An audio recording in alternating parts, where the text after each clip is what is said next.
عزیزوں میری طرف سے آپ سب کو مسیح یسوع میں بہت سا سلام۔ خداوند کے زندہ پاک کلام میں سے احبار 14 باب۔ پھر خداوند نے موسیٰ سے کہا کہ کوڑی کے لیے جس دن وہ پاک قرار دیا جائے یہ شرع ہے کہ اسے کاہن کے پاس لے جائیں، اور کاہن لشکرگاہ کے باہر جائے اور کاہن خود کوڑی کو ملاحت کرے، اور اگر دیکھے کہ اس کا کوڑ اچھا ہو گیا ہے تو کاہن حکم دے کہ وہ جو پاک قرار دیا جانے کو ہے اس کے لیے وہ زندہ پاک پرندے اور دیودار کی لکڑی اور سرخ کپڑا اور زوفہ لیں، اور کاہن حکم دے کہ ان میں سے ایک پرندہ کسی مٹی کے برتن میں بہتے ہوئے پانی کے اوپر ذبح کیا جائے۔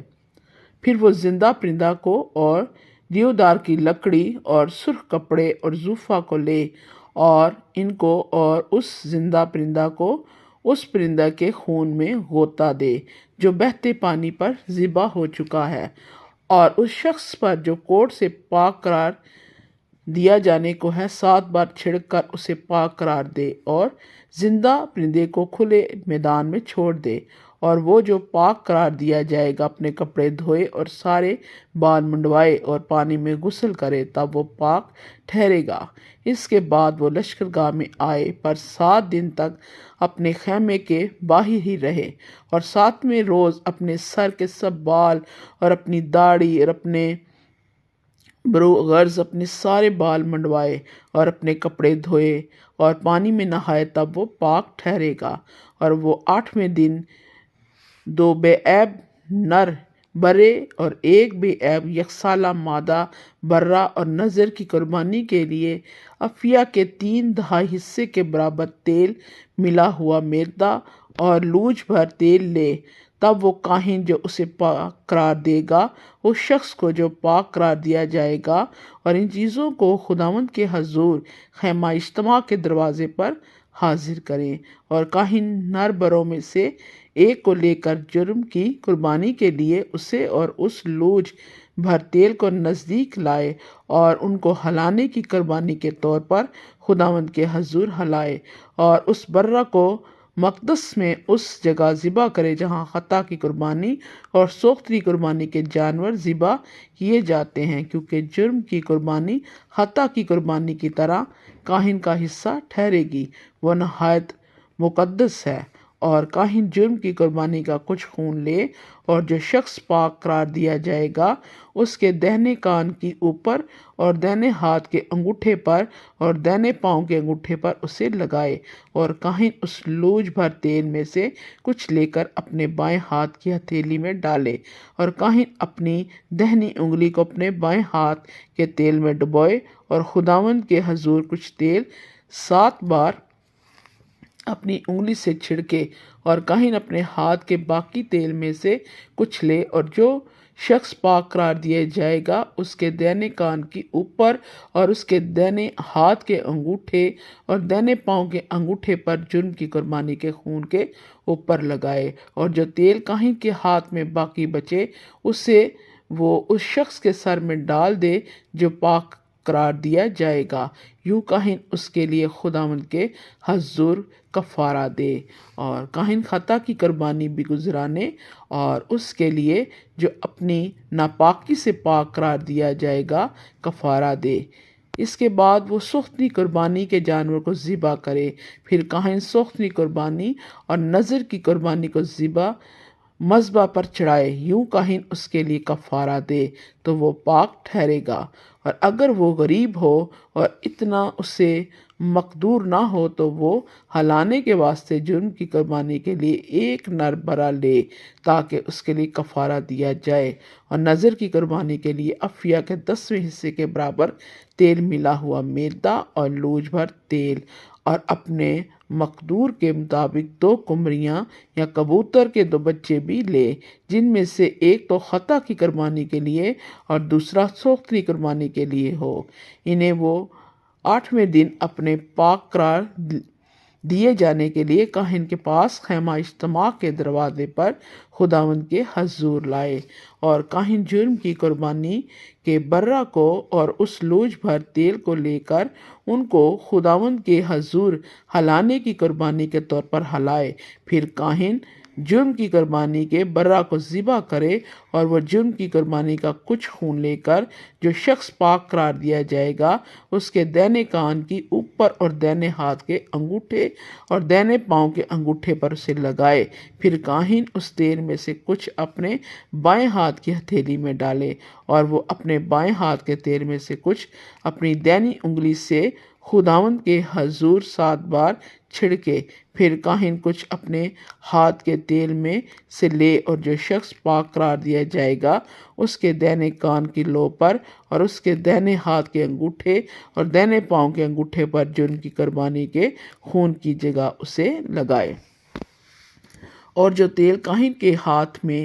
باقی بچے وہ اسے اس شخص کے سر میں ڈال دے جو پاک قرار دیا جائے گا تاکہ اس کے لیے خداوند کے حضور کفارہ دیا جائے۔ پھر 2 قمریوں یا کبوتر کے بچوں میں سے جنہیں وہ لا سکا ہو ایک کو چڑھائے، یعنی جو کچھ اسے میسر ہوا ہو اس میں سے ایک کو خطا کی قربانی کے طور پر اور دوسرے کو سوختری قربانی کے طور پر نظر کی قربانی کے ساتھ گزرانے۔ یوں کاہن اس شخص کے لیے جو پاک قرار دیا جائے گا خداوند کے حضور کفارہ دے۔ اس کوڑی کے لیے جو اپنے پاک قرار دیے جانے کے سامان کو لانے کا مقدور نہ رکھتا ہو، شرع یہ ہے۔ پھر خداوند نے موسیٰ اور ہارون سے کہا کہ جب تم ملک کنعان میں جسے میں تمہاری ملکیت کیے دیتا ہوں داخل ہو اور میں تمہارے میراثی ملک کے کسی گھر میں کوڑ کی بلا بھیجوں تو اس گھر کا مالک جا کر کاہن کو خبر دے کہ مجھے ایسا معلوم ہوتا ہے کہ اس گھر میں کچھ بلا سی ہے۔ تب کاہن حکم کرے کہ اس سے پیشتر کہ اس بلا کو دیکھنے کے لیے کاہن وہاں جائے لوگ اس گھر کو خالی کرے تاکہ جو کچھ گھر میں ہو وہ ناپاک نہ ٹھہرایا جائے۔ اس کے بعد کاہن گھر دیکھنے کو اندر جائے اور اس بلا کو ملاحظہ کرے۔ اگر دیکھے کہ وہ بلا اس گھر کی دیواروں میں سبزی یا سرخی مائل گہری لکیروں کی صورت میں ہے اور دیوار میں سطح کے اندر موجود نظر آتی ہے تو کاہن گھر سے باہر نکل کر گھر کے دروازے پر جائے اور گھر کو 7 دن کے لیے بند کر دے اور وہ 7ویں دن پھر آ کر اسے دیکھے۔ اگر وہ بلا گھر کی دیواروں میں پھیلی ہوئی نظر آئے تو کاہن حکم دے کہ ان پتھروں کو جن میں وہ بلا ہے نکال کر انہیں شہر کے باہر کسی ناپاک جگہ میں پھینک دے۔ پھر وہ اس گھر کو اندر ہی اندر چاروں طرف سے کھرچوائے اور اس کھرچی ہوئی مٹی کو شہر کے باہر کسی ناپاک جگہ میں ڈالیں اور وہ ان پتھروں کی جگہ اور پتھر لے کر لگائیں اور کاہن تازہ گارے سے اس گھر کی استقاری کرائے۔ اور اگر پتھروں کے نکالے جانے اور اس گھر کے کھرچے اور استقاری کرائے جانے کے بعد بھی وہ بلا پھر آ جائے اور اس گھر میں پھوٹ نکلے تو کاہن اندر جا کر ملاحظہ کرے اور اگر دیکھے کہ وہ بلا گھر میں پھیل گئی ہے تو اس گھر میں کھا جانے والا کوڑ ہے وہ ناپاک ہے۔ تب وہ اس گھر کو اس کے پتھروں اور لکڑیوں کو اور اس کی ساری مٹی کو گھرا دے اور وہ ان کو شہر کے باہر نکال کر کسی ناپاک جگہ میں لے جائے، ماسوا اس کے کہ اگر کوئی اس گھر کے بند کر دیے جانے کے دنوں میں اس کے اندر داخل ہو تو وہ شام تک ناپاک رہے گا۔ اور جو کوئی اس گھر میں سوائے وہ اپنے کپڑے دھو ڈالے اور جو کوئی اس گھر میں کچھ کھائے وہ بھی اپنے کپڑے دھوئے۔ اور اگر کاہن اندر جا کر ملاحظہ کرے اور دیکھے کہ گھر کی استقاری کے بعد وہ بلا اس گھر میں نہیں پھیلی تو وہ اس گھر کو پاک قرار دے کیونکہ وہ بلا دور ہو گئی۔